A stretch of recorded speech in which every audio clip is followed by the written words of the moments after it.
Good Sunday morning. Yeah. Morning. It's good to see you all. We appreciate you being here. Welcome to Presbyterian Church of the Covenant in Greensboro, North Carolina. Welcome to all who are here in person. Welcome to our members who are watching online. And from our new kind of internet members who are online, we appreciate your presence here. If you are watching online, please leave any thoughts or comments you have, as well as where you're from.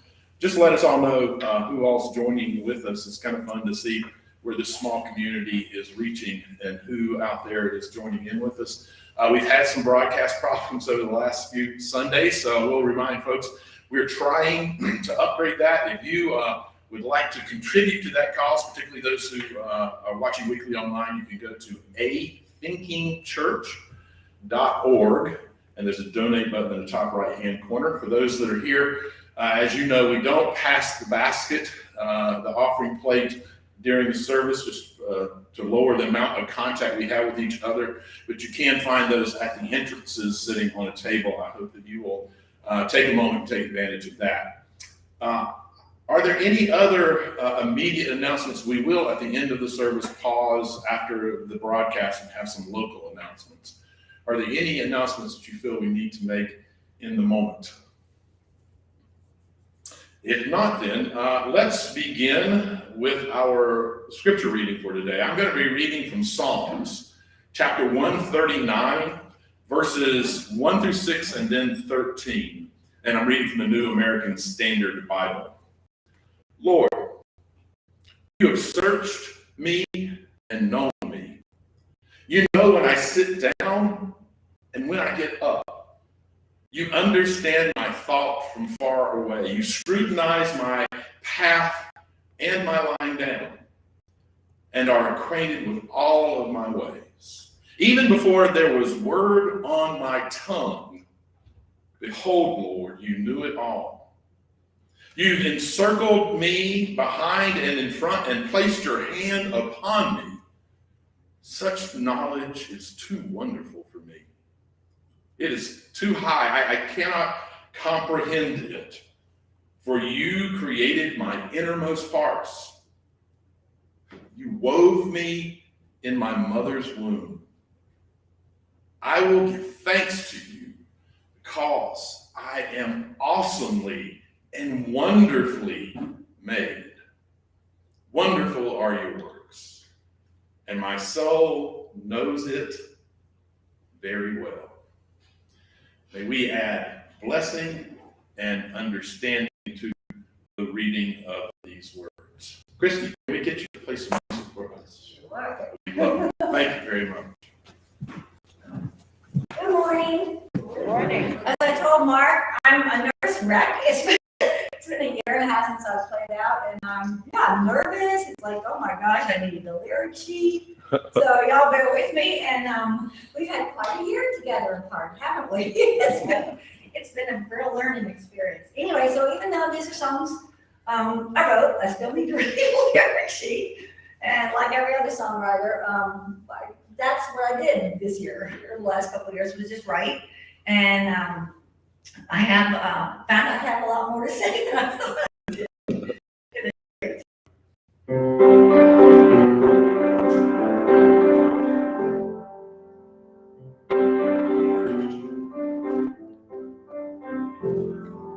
I've learned how to be grateful for the little things in life, 'cause little things make me so much. And I'm thankful for so much now that I didn't see before. Now that I have, I'll try hard to see others. Yeah, I lost some things, no doubt, but my blessings I've got plenty. That's what I learned in 2020.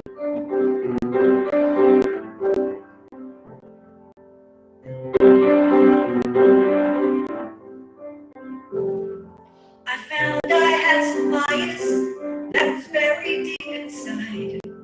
I didn't even know that it existed, but I promise to do better, 'cause now that I'm aware how innocently things can sound so twisted, I will listen, I will learn. I'll speak up for one or many. But I learned in 2020.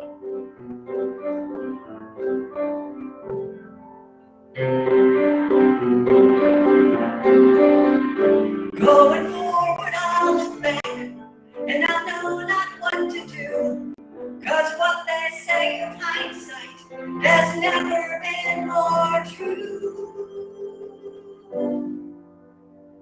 I've learned that in a crisis, I'll do what I am asked, especially if I think it helps another. And the faith I lost, haven't lost it all. All we're asked to do is love each other. And I'm lucky to have friends. I never knew how many. That's what I learned in 2020.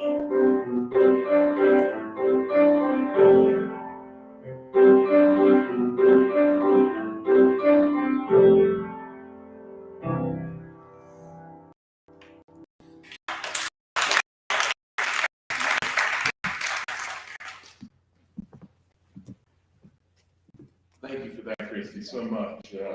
As you can tell from that song, we certainly are fortunate to have Christy with us from time to time. We really appreciate you. If you want to hear more from Christy, go to ChristyJackson.com. Those online, you saw that printed across when she was playing, and don't worry, it'll be there again. We will hear another song from her. But thank you again. We appreciate that. Today's the final part 3 of my series entitled Boundless Faith. Today is entitled Queer Lives. Now, I'd like to start this final part of our introduction to queer theology, much like I started my first part, by acknowledging right up front that I do not look like the person who should be giving a talk, more or less 3 talks. Theology. I'm a white, heterosexual, cisgendered male Gen Xer from the South. And as I said, I'm sure there are probably even more reasons why I do not seem like the person who should be giving this talk, but I'm trying really hard not to think about it too much because I'll give this talk. So, just to be clear, I make no claims of being an expert in queer theology. I'm just a very enthusiastic student. I can honestly tell you, as I said before, there's no type of theology that has ever resonated with me more spiritually or intellectually than queer theology. And as we are all beginning to see, at least I hope that we all are beginning to see, queer theology itself suggests that the barriers that some folks will point to as the reasons why I shouldn't be giving this talk might be the very reasons why I should be giving the talk, or at least it's good that someone like me is able to begin to explore this theology with you. Now that's the perspective that I opened our series with, but I also like to remind you of how I concluded each of those talks. Each week, I've wrapped up the talk with a quote from the Reverend Dr. Patrick Chang from his book, A Perfect Love and Queer Theology.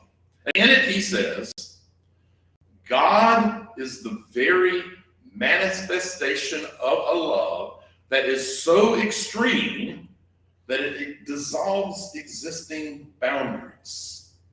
So I've said, it seems to me, living a life that dismantles existing boundaries is the very definition of being in relationship with God.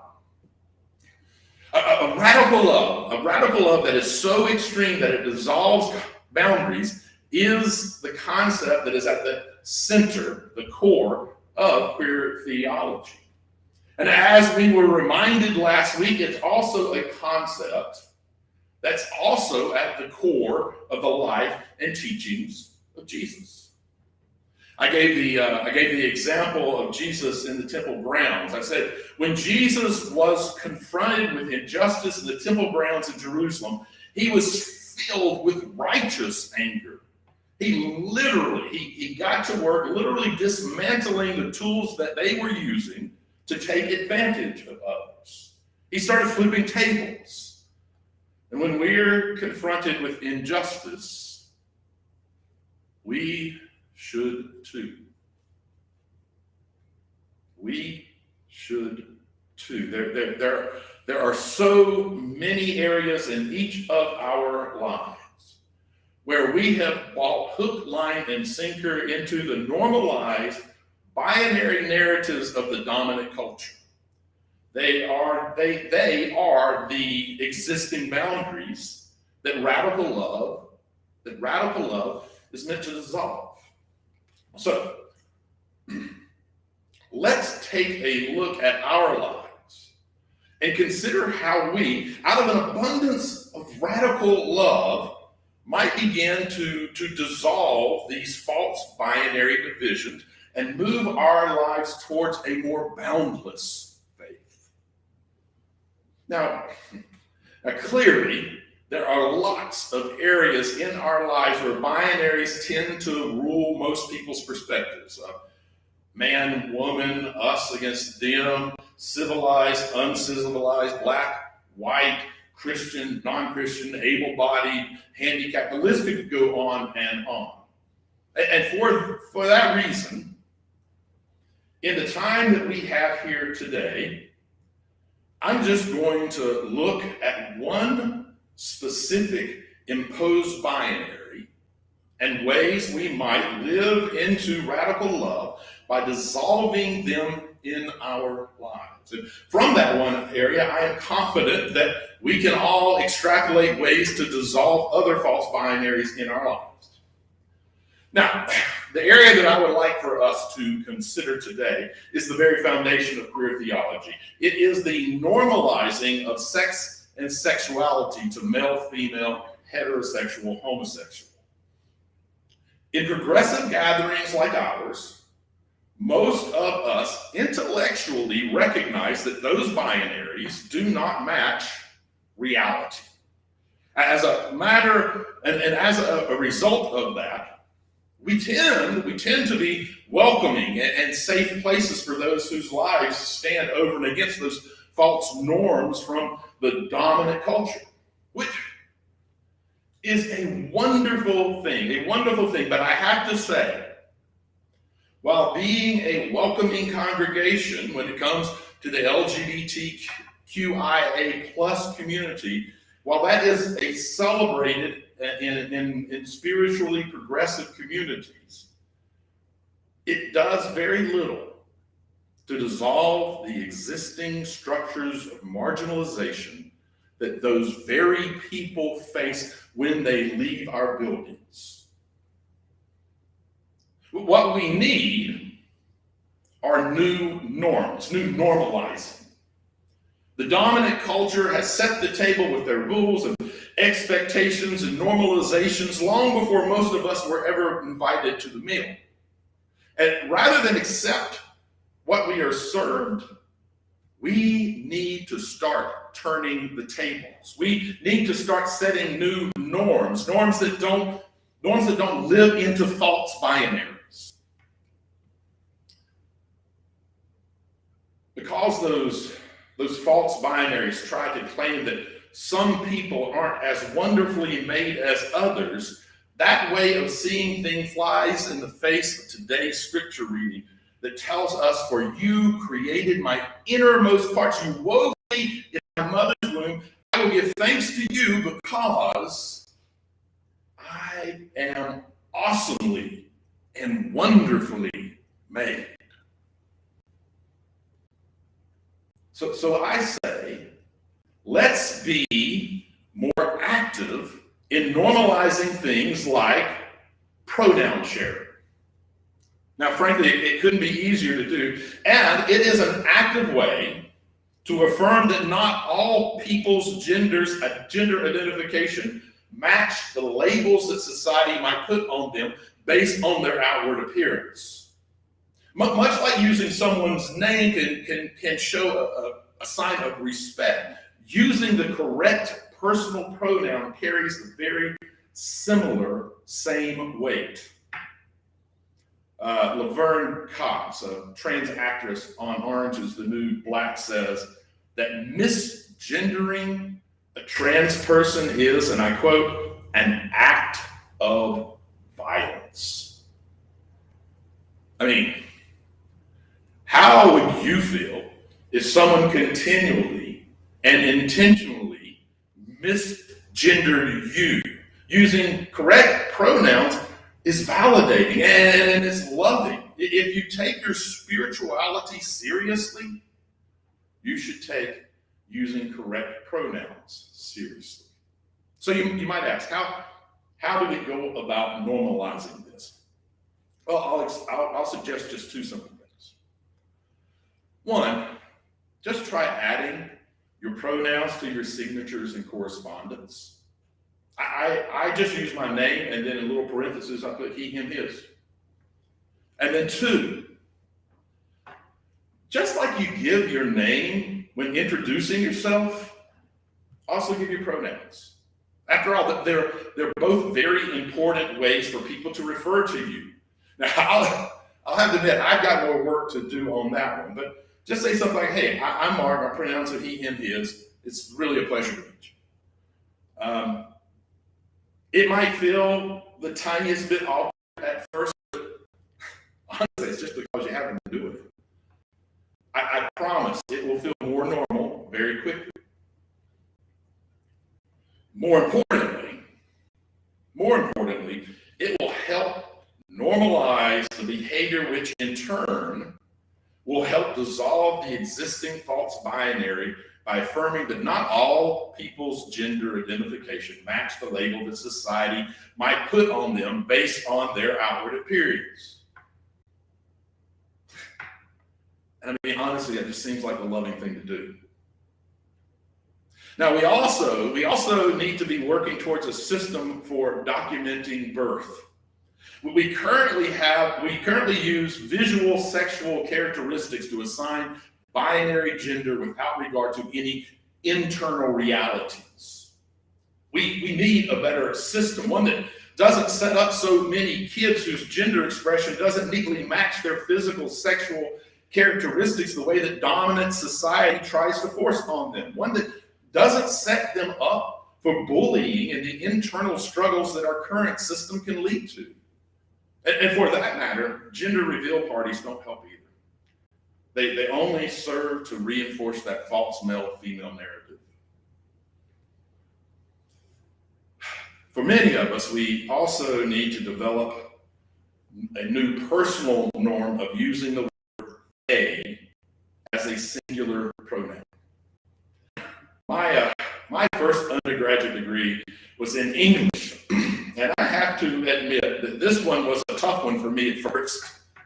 It just felt wrong, not in terms of acknowledging that the person I was referring to identified they as a pronoun. I was actually pretty good with that. My brain just couldn't quite adjust to it. It felt off, it felt forced. But you know, after just a little bit of thought, I realized we all have used they and them as singular pronouns before. You see, the English language just doesn't provide a gendered indefinite singular pronoun. So when it's needed, we already tend to use they or them to do the job, like in this. If Jack or Jill got a bike, either Jack or Jill got a bike, I'd be glad to ride with them. That just seems normal, right? Once I realized that, it didn't take very long for my brain to sort of catch up. Well, mostly. Someone who I spend a few times with a week uses the pronouns they and them. And I cannot tell you the number of times that I use she, her in referring to them. Now, did you just hear that? I just used a gender indefinite singular pronoun, and most of you probably didn't even notice. Anyway, particularly at first, I used the wrong pronoun, but you know what? It was okay. It was okay. You know why? Because I also normalized apologizing. They were more than gracious and understanding. And it ultimately helped me normalize using they as a singular pronoun. Now, if this English major can do it, so can you. And the more of us who do it, the more we show radical love by dissolving yet another false binary boundary. Now, this is the big one. Let's also normalize not supporting corporations that support anti-LGBTQ agendas. For better or worse, we live in a world where money provides voice. We all vote with our wallets, whether we believe it or not. When you spend money with a corporation that is actively sending money to politicians and organizations that are actively trying to take away rights from queer folks like my son, you are providing them not only more money to do so, but also more reason to do so. Because if hurting the queer community with money they made from their business doesn't hurt their business, they have little incentive to stop doing it. I mean, I love a Chick-fil-A chicken sandwich. I haven't had one in years. Not because I don't want one, because I do want one. Because that momentary culinary pleasure is not worth being even the tiniest cog on the financial machine that supports the homophobic behavior of that misguided corporation. Admittedly, it's a small example of what radical love looks like in action. Love that is so extreme, it dissolves existing boundaries. Which brings me back to where I concluded the first two messages in the series, as well as where I started the second two, that quote from Dr. Chang's book, Radical Love. He says, God is the very manifestation of a love that is so extreme that it dissolves existing boundaries. As I continue to learn more about queer theology, I have to say I very much agree with him. So it does seem to me that living a life that dismantles existing boundaries is the very definition of being in a relationship with God. I encourage us all, as a community and as individuals, to do so. Amen. Christy, can we get another song from you, please? Wow, I have to follow that. I had to follow your song. That was a great message. Thank you. Great message. This song came about. I have a friend, Bruce and I played a band together back when we were in our 20s, and after 40-some years, he calls up and his wife is coming to visit her mother at a nursing home for 2 hours, and he says, "You want to kick around in the CG for a couple hours?" And I was like, "That'd be great." But I was also aware, because Bruce and I are both very vocal on Facebook and very politically opposite. I mean, could not be more opposite. And I said, "Okay, 2 hours with Bruce. This is going to be really interesting." But so I was a little nervous. I was a little scared because I love this man. And I just thought, "Oh, please, don't say anything stupid or mean or make him feel." But anyway, but we just started talking. And the first thing I don't know why we thought of it, but we both decided that one of our concerns was debt. You know, the country's debt, and we agreed on that. It was like, wait a minute, man, there's a chance for us here. But it was really cool, so we did. So that's kind of where we started. And then we spent 2 hours together having just the most fabulous conversations and really in-depth discussions. And, I was really encouraged. I thought, well, okay, maybe there's hope for this divided world. But it was cool. song that came from that.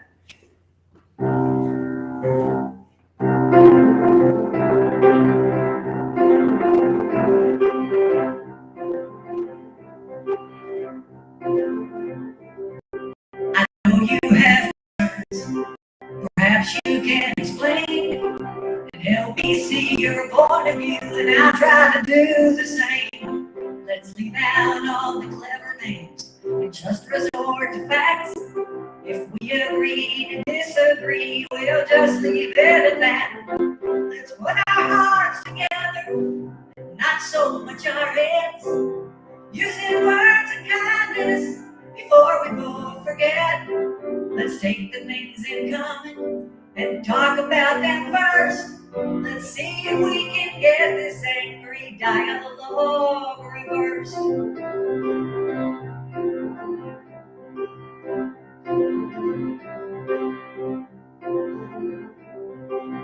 I hear what you're saying, but I'm not sure it's clear. Could you tell me why you feel this way? I'm missing something here. If we both read the good book, both believe in God, we're supposed to love each other and not be so at odds. Let's put our hearts together, not so much our heads, using words of kindness before we both forget. Let's take the things in common and talk about them first. Let's see if we can get this angry dialogue reversed.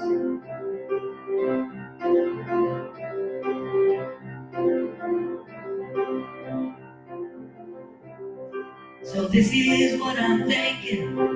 Let's give this a try. I try to see it your way and you try to see it mine. And if we make some progress, let's shout it to the sky. And if we just keep talking, this whole world might just survive. Let's put our hearts together, so much our head, using words of kindness before we both forget. Let's take the things in common and talk about them first. Let's see if we can get this angry dialogue reversed. Let's put our hearts together. Let's put our hearts together. Let's put our hearts together.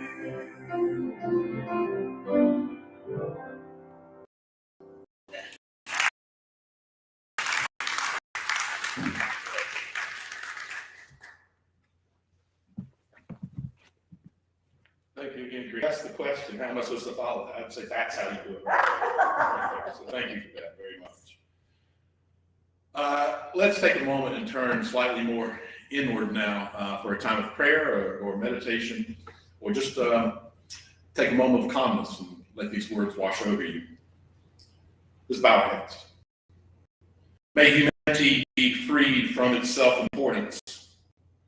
May we be pulled from the depths of our short-sightedness and our short-sighted selfishness. Self-importance and selfishness that contribute to trying to normalize everyone else to us. May we be reminded of the interconnectedness of life. Let us live into the reality that a threat to justice anywhere is a threat to justice everywhere. Let us be inspired towards lives lived out for others, lives that persistently shout from the mountaintops, you will not harm him, you will not take advantage of her, you will not marginalize them. I demand justice. We demand justice.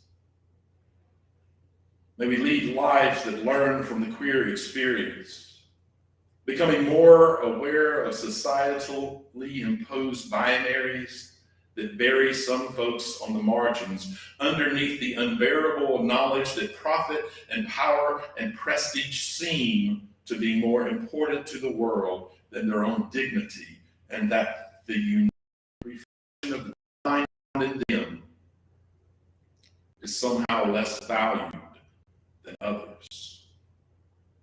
May we be the bringers of justice, voices for equality, radical love for a world in need. Amen. A reminder that we'll stay and have some local announcements after this lesson, but first do receive this blessing. May you walk in harmony with each other and creation, recognizing that we are one. And may you know love and happiness throughout your life. And may your words and your action bring that love and happiness to all. Go now in peace and in love.